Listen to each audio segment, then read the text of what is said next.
didn't stop when the governor's seal was placed on Jesus' tomb.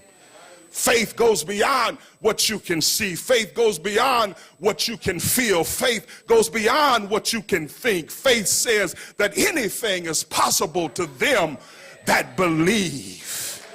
Faith is the thing that ought to drive our decisions. Jesus said in Mark 11:22, if you say to the mountain, be taken up and thrown into the sea, and if you do not doubt in your heart, but believe, what you say will come to pass. I've come to tell you that if you have faith, it can and it will be done. That's faith. Faith says whatever sickness you have, God can heal it. I know I got 5 witnesses in the church this morning.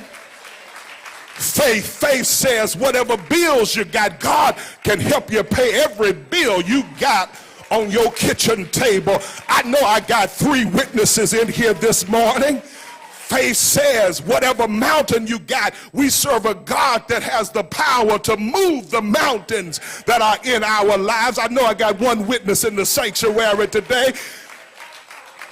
Faith says that if this temple be destroyed in 3 days, God has the authority and the dunamis power to raise it up again. That's faith. If you destroy it, God can heal it. That's faith. Faith believes. Faith believes. Balcony, faith believes. Faith believes a thing is so, though it isn't so until it becomes so. That's faith. Faith says that God didn't bring me this far to leave me. Faith. Anybody got faith in the house this morning? Faith that God is still a mountain moving God. That's faith. And so, ladies and gentlemen, I'm not mad at Thomas for wanting some evidence. Not mad at him for wanting clarity. What bothers me is that initially he was not in the place where he could get the evidence. For he didn't come to church that Sunday. Thomas failed to show up at the first church service. So he missed out on an opportunity to get what he needed. Ladies and gentlemen, this is why church attendance is critically important. Because when you fail to show up, you miss out on an opportunity to get what you need.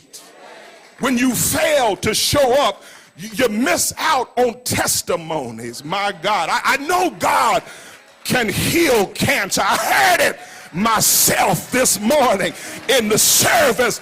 That's why you can't miss church. I know God is a healer and a deliverer.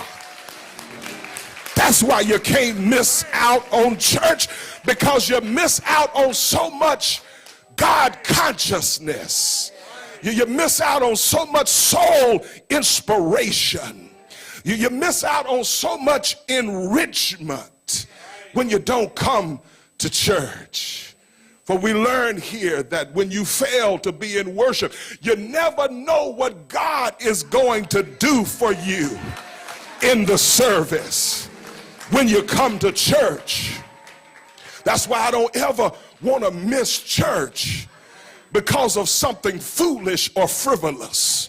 I don't ever want to sit one out because I'm too mad or I'm too sad or I don't feel like going and worshiping God, because God has done entirely too much for me to start tripping out on him right now.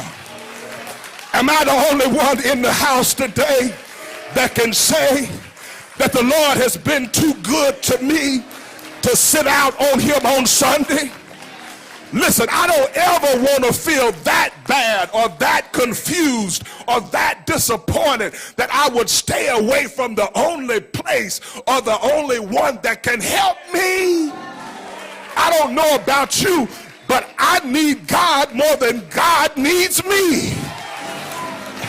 Listen, ain't no telling what I would say to you Ain't no telling what I would do to you. Ain't no telling how bad I would go off on you if I didn't have God in my life.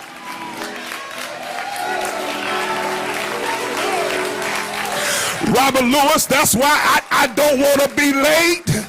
I don't have to make a grand entrance. I don't have to be introduced. I don't have to sit up front. I don't have to have an assigned seat. I just want to be in his presence. I don't want to miss out the blessing that's going to come my way when God shows up in the service. Clap your hands and take 2 seconds and praise him. Praise him for being in the service. Thomas missed church, y'all. He failed to come to church. But thankfully the text says after a week, Thomas came back to church. And when he got back to church, they told him, man, you missed a blessing. They told him, man, you missed it. You'll never guess who came and preached last Sunday. Y'all know how we do it. Y'all know how we roll. When our friends miss a good service, we got to rub it in on them a little bit. You missed it. Never guess who led the solo. You missed it. Never guess who got up and gave their testimony. You missed it. And so, not to be outdone, Thomas told his fellow disciples, I don't believe you. He ain't preached that good. He can't sing like that. I don't believe it. Thomas told his disciples, his fellow disciples, I don't believe you. In fact, for me to believe, I'm going to have to stick my hand in his side. I'm going to have to see the holes in his hands and in his feet. And before he could finish the sentence, guess what? Jesus showed back up. My God, Jesus came back to church again to let Thomas know that he had indeed risen from the dead, and that he kept the scars and the holes in his hands and in his feet and in his side to show him that he's a God that cannot lie. If he said that he would raise from the dead, he did rise from the dead. Jesus meant it. Jesus came to church again, and he walked in without a door being open. Jesus walked in without a door being open. Anybody glad that God don't need a key this morning? Aren't you glad that the Lord, he don't need a key? He can just show back. He can show up whenever he feels like showing up. And so, ladies and gentlemen, the first thing that he says to them when he walks in is peace be with you. My God, that's what he says. He says, peace be with you. My Lord, my God. Not good morning. Not how you doing. Not what's going on. He doesn't take time to check in with them. The first words out of his mouth is peace. My God, my God. Peace be with you. After Boston, after West Texas, after the flood, after explosions, after poisonous rice and field lettuce, after rejection, after difficulty, after all the hell we've been through this week, Jesus just came in this morning and said, peace be with you. Didn't ask me how I was doing. Didn't inquire about how I was feeling. Didn't see if I had this or that going on. The first thing he said this morning when you walked in was peace, my God, be with you.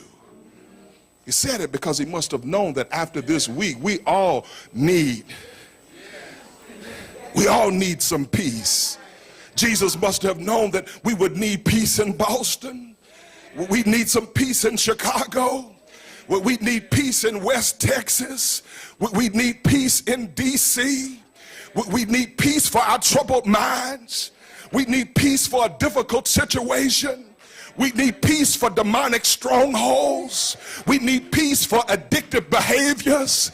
We need peace for our panic, our doubt, and our fears. That's why Jesus speaks specifically to our peace. Peace be with